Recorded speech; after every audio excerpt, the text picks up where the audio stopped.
G'day. In this video, I'm going to talk to you about some of my favourite F1 corners. Now, I've only shot 57 races, but in that time, I've developed a few absolute crackers. So in this video, I'm going to go through 7 of them.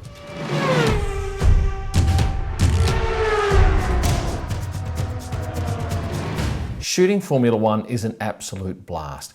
And over my time, it's only been 57 races, but over that time, I've developed a few favourite spots to shoot from. And I'm going to share them with you today. Thank you to Canon.com for coming to the party and sponsoring these videos. This is online staff training for hungry businesses. Short, sharp, amusing videos to get your staff and you fired up about super serving customers. Thank you to Canon.com. The first corner I want to talk to you about is the exit of the tunnel in Monaco. Now, these aren't in any particular order except the last one, my number 1, and it is my absolute favourite. So what I love about this is the cars come directly towards you out of the darkness of the tunnel. Sometimes you can catch them sparking. Now this is a wide shot to show you exactly what it looks like. I think this is about a 200mm lens. Now, if you go inside the tunnel, you can shoot through the gaps in the Armco.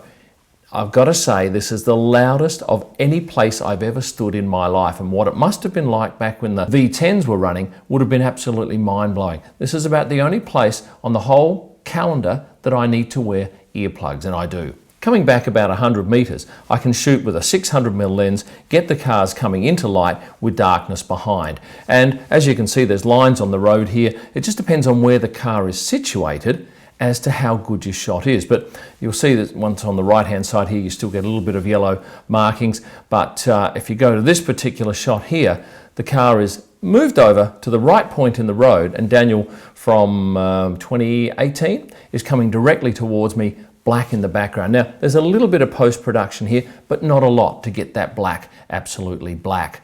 Now, if you come a little bit closer and go a little bit wider to the entrance of the tunnel, you get the lights in shot. But then if you go right up to the exit of the tunnel, you get the cars at a slightly different angle. And here you get the reflection here, which is the opening gaps on the right-hand side of the tunnel as we see it, which looks out over the ocean. And you get these beautiful orange lights above. And this is one of my favourite spots to shoot from, albeit it is very uncomfortable because you are lying on the ground and you're shooting through the bottom strand of Armco. But with a fast enough shutter speed and a bit of patience, you can nail shots like these. Turn around from about 50 metres back inside the tunnel and you get this beautiful shot of the boats behind the cars as they head downhill coming out of the tunnel. So when it comes to spots, I love the exit of the tunnel in Monaco. For number 6 on my list, let's go to Austria to the Red Bull Ring. A track I like, it's nice and short and easy to get around, beautiful surrounds, including these lovely forests behind the cars. Now between turns 4 and 5, which is actually more of the exit of turn 4, you get grass in the foreground and you get trees behind. And it's an absolutely beautiful shot. And if you get low enough, you can't even see that they're on tarmac here. It looks like they're almost driving on grass. The trick is not to get stuff like this light here in shot. So if I shot at a faster speed, that would have been very obvious. But when you punch in a little bit, you've got to be careful you don't get another structure here. So going a little bit forward, you can have a spot where there is nothing to adulterate your shot. And in F1 photography, it's important to watch your backgrounds, and that's always been drummed into me from my very early days. But a really beautiful spot at the Red Bull Ring, which looks like it's just a pleasant drive through the Austrian countryside. Next up, let's go to Silverstone, and we go to turns 10 and 11, which is a quick left-right, and then it goes into Beckett's. This is actually known as maggots. And as you can see, the photographers, this is where we get to stand on the right-hand side here of this particular picture. We're up about 5 feet from the ground, and we get the cars zooming past us at frighteningly quick speeds. We're probably another half a metre of signage on top to give us some limited protection, but obviously being on the inside of the corner, we're pretty safe. And as you can see here, there's a handful of photographers, and I do like that shot looking back, but typically what they'll do is aim for the shot where the car goes away. With some sparking often happens at that particular corner, but looking across with a slow shutter speed, you can get some nice shots here. And it's particularly on this day when there was nice light, you get lovely contrast. So I do like this particular corner. Silverstone typically is a track where you are a long way from the action at almost every corner. So getting this close is a real thrill. Next up, let's go to Azerbaijan, to Baku. Beautiful city. I quite like the Grand Prix. And when you get beautiful days like this with clear blue skies, I head to the castle. Well, it's actually not a castle, it's a city wall. So anyway, heading up to the top of the cinema, we get this beautiful shot here. When the light is right, so it's late in the day, it's golden in colour. You get the long shadow behind the car. You get some darkness here, which always is great for photography. And the car effectively is in this sliver of light. Really pretty photos. And this is where we stand to take those photos. Now, as you can see, there is no railing here. So my good friend here from Japan is taking a risk, as we all do, but it's part of the game. And we stand far enough back, and there's only a handful of photographers allowed up at any one time. Then we come down below. This is effectively turn 9. Before was turn 8. We shoot through this hole in the fence to get lovely shots like this. The car's lit, the wall's lit. It's just a really rich looking shot. You've got some nice contrast here. A Heineken sign here, which we could, if we wanted, crop out. Not quite as nice a shot when you don't have light on the wall in the background, but then you punch in a little bit and make the car the focus of the shot, as in these particular shots here. Come the other side of the track and we can stand on the inside where they come within a metre or so. Not that fast, maybe 80 kilometres an hour, and then they head down to the right. Sometimes we can get up onto the top of that particular wall. It's no easy feat. You have to walk up this particular plank here, and that's a fairly healthy drop. And then you get slightly different shots from a height, looking from the top of that tower through the holes in the brickwork. That's Azerbaijan, Baku city circuit. Next up we go to Mexico. Now I'm not talking about one particular corner, I'm talking about a section of the track here, the stadium. And it is absolutely amazing, especially when it's chock-a-block full of fans.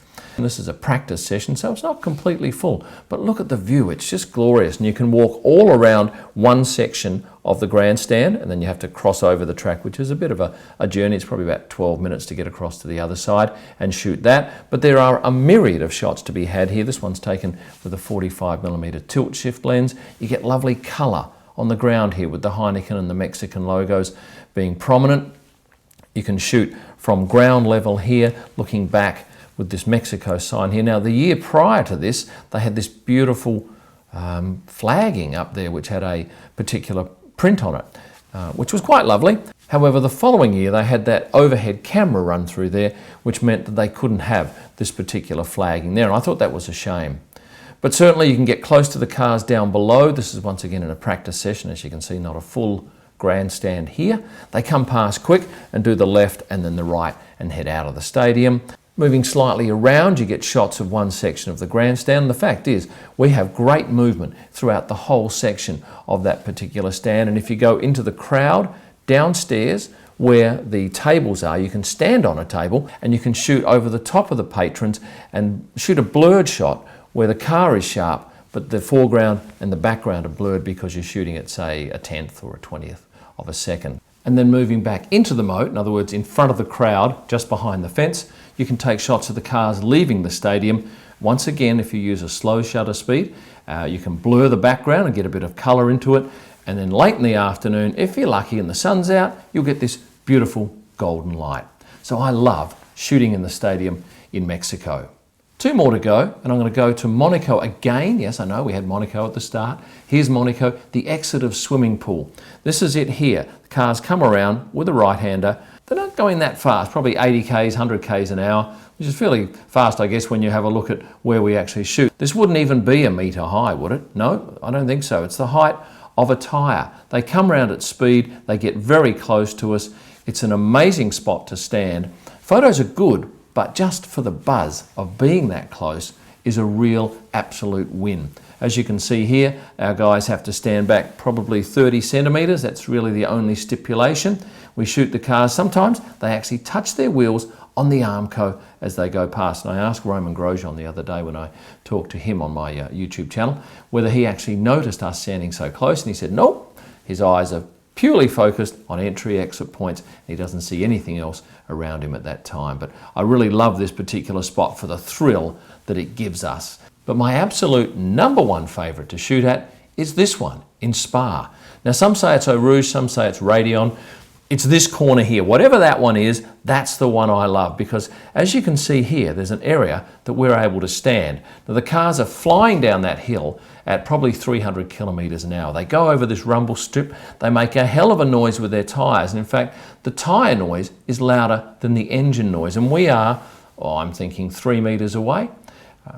They come very fast, they come close, they make a noise. Sometimes we'll shoot low through the Armco, because I've got to tell you that shooting above the fence here, there's a risk obviously. A stone gets kicked up and bang, we're in all sorts of trouble. But my hat's off to this cameraman here. He stands there for 3 days of racing, every single session, all of the different cars coming past.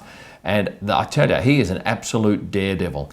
That is 7 of my favourite places to shoot Formula One from. As a photographer, they may not be the best for you as a spectator, but I can tell you, if you were doing what I'm doing, you would love those 7 particular spots. And before you go, please hit the like button if you've liked it, and subscribe if you haven't done so already. And if you want me to tell you when new videos go up, the bell button is the thing to click. For my best images, head to prostarpics.com. There's some 57,000 plus images to look at. You'll find my podcasts and blogs at kimillman.com. And for my best images, go to Instagram at kimillman all through the week and live from the track during races. Thank you for watching, and stay passionate.